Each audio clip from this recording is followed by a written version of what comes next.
gracias por esta posibilidad, ¿cierto?, de poder extenderme un poco de este proyecto, y que nace justamente desde la experiencia que tuve con la carrera de Derecho durante casi 5 años.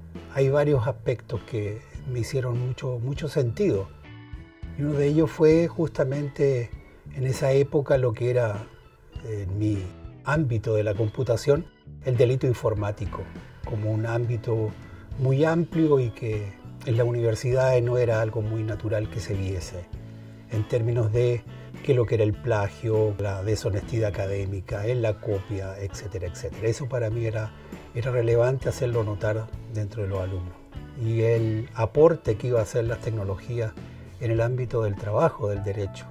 Y en ese sentido, la gestión documental, el cómo los abogados hoy en día se estaban preparando para poder enfrentar ese desafío.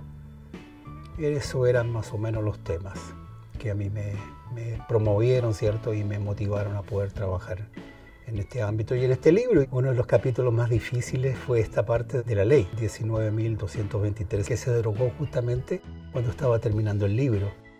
Y tuve que poder reformular y tener que reformular porque se tipificaron un montón de otros delitos respecto de las redes sociales, de lo que era la forma de cómo un estudiante de Derecho podía, y no solamente de Derecho, sino que de las pedagogías y de ingeniería, poder ser respetuoso con las redes sociales, el cómo uno se relacionaba con sus pares en un código en donde la famosa fake news hacían estragos, y eso era justamente remover el ambiente, y de allí nace este libro. La deshonestidad académica, plagio, y creo que los alumnos están en condiciones de poder, hoy en día, con la cercanía de las tecnologías, estar mucho más al tanto de cuáles son los desafíos en este sentido. Desafío del punto de vista como estudiante y del punto de vista también como profesionales. Cómo yo me voy a relacionar con mis pares, con mi entorno, con mi familia. Yo creo que está sumamente al debe. Lo comparo con la sociedad alemana, en donde me tocó vivir también por lo menos unos 6, 8 años más o menos. En el gobierno de Angela Merkel había un ministro de defensa y que se había detectado justamente que había cometido una deshonestidad académica en la tesis doctoral. El ministro renunció, Angela Merkel le aceptó su renuncia y no quedó allí todo, producto que la universidad le quitó el grado de doctor, producto de ese hecho que él había realizado. Situaciones de ese tipo, por ejemplo, no son dadas aquí en Chile, en nuestra sociedad. Ejemplos de esa naturaleza, creo que uno debería, en el derecho comparado, y es allí donde yo me relaciono, de ver de qué forma entonces estimular a los alumnos en la clase y hacerlos ver cómo es nuestra sociedad, conmoverlo en ese sentido, remecerlo respecto de cómo funcionan otras sociedades y cómo está funcionando nuestra sociedad en ese ámbito. Hay un tema interesantísimo y que toco en el libro justamente como punto final, en todo caso, que hablo del transhumanismo como un movimiento. Sin embargo, veo que el desarrollo que ha tenido esto que se habla de la inteligencia artificial, dicho sea de paso, la inteligencia artificial no es un tema muy nuevo, es de larga data. Hay que reconocer también en la Universidad La Serena, en este departamento de matemáticas, al profesor Guillermo Leito como uno de los promotores e impulsores también de este tema de inteligencia artificial, donde él ha tratado, ¿cierto?, en sus temas de cátedra, lo que son las redes neuronales, etcétera, etcétera, y que han dado origen a diversas aplicaciones. Pasando entonces al desarrollo de la inteligencia artificial, que es una herramienta muy potente, de lo más amplio espectro, desde la educación, desde el ejercicio profesional, veo que estamos muy al debe al respecto, porque ni siquiera la docencia intenta hacer uso de estas herramientas, de cómo utilizarlas. Si bien es cierto, todos hablan de que en algún momento estas herramientas van a hacer cierto que ciertas profesiones dejen, o va a generar mucho calamidades de cesantías, etcétera, etcétera. Yo creo que no soy en ese sentido tan pesimista, más bien optimista en términos de que ese tipo de profesiones van a tener que poder dar un paso más adelante en donde están utilizando las tecnologías, y lo que sí es cierto que el estudiante, las personas, los profesionales van a tener que capacitarse mucho más y no quedarse solamente con lo que la universidad nos ofrece o les ofrece.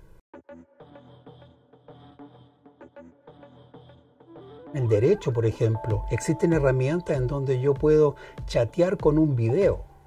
Podría justamente encomendar en una sala de clases, ¿cierto?, donde están mis alumnos, poder hacer correr el video y poder empezar a preguntarle a los alumnos, ¿cierto?, cuál va a ser la forma mejor de poder litigar en tal o cual momento, cuáles son los argumentos, cuál es la complejidad argumentativa, de qué forma me expreso, qué artículos, qué argumentos voy a esgrimir. La ventaja es que esos videos ya sé cuáles son los resultados. Los resultados han sido a lo mejor categóricos en base a tal o cual al juez que dictamina una sentencia. Bueno, esa es la forma entonces como podemos ir aprendiendo y en la docencia ir incorporando este tipo de herramientas. Incluso herramientas para poder chatear con un PDF. 50, 60, 100 páginas en el ámbito del derecho, no es trivial el de poder memorizar o el de poder entender, el de hacer un resumen. Lex, por ejemplo, hay algunas herramientas de ese tipo donde aparecen los artículos y la forma de cómo llevar los juicios también que están almacenados. En el caso de matemática, que es donde yo trabajo, utilizo Wolfram Alpha, que es una herramienta también de productividad digital, en donde justamente la incorporo dentro de la misma docencia. Y en las pruebas ya no son preguntas como las planteaba antes.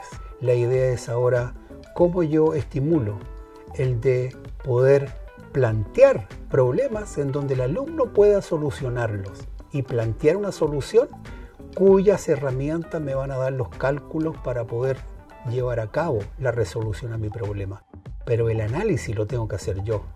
ChatGPT, que es una de las herramientas últimas, es importante mencionar que nos da soluciones concretas, sobre todo en el ámbito de los cálculos. ChatGPT hace predicciones y las predicciones lo hace no solamente en base a probabilidades, sino que lo hace en términos de un contexto.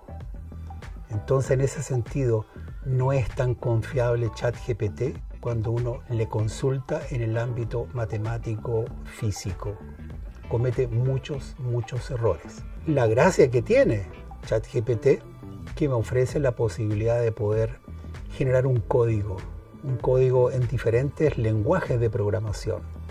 En este caso puede ser con Python, con Java, con C, etcétera, etcétera. Y esos resultados yo los puedo comprobar si son o no son efectivos. Creo que de esa forma, esa euforia de que ChatGPT lo puede hacer todo, en el ámbito educativo se pueda poder aterrizar a resultados concretos.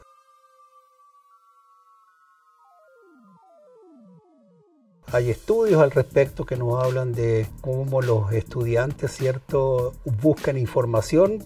El 90% de los estudiantes son capaces de realizar una búsqueda. Sin embargo, cuando le dicen de crear resultados, crear algo que el estudiante se le pueda ocurrir, el 10% puede crear algo novedoso o interesante con las tecnologías. Por lo tanto, hay un ámbito, una brecha muy grande desde buscar en Internet, que es lo típico, ¿cierto?, con lo que es el de crear algo propio con las herramientas. Si alguien estudia o hace algo o crea algo para resolver un problema específico, creo que motiva mucho más de estudiar o de aprender algo por aprender. Pienso que si uno tiene objetivos bien claros y el aprendizaje va orientado a un objetivo, el aprendizaje se logra mucho más entretenido. Y si las tecnologías nos apoyan para resolver problemas concretos, para hacer de este mundo un mundo mejor, se arma una trilogía interesante, virtuosa, respecto de lo que es aprender, respecto de lo que es hacer, pero con ayuda también de las tecnologías.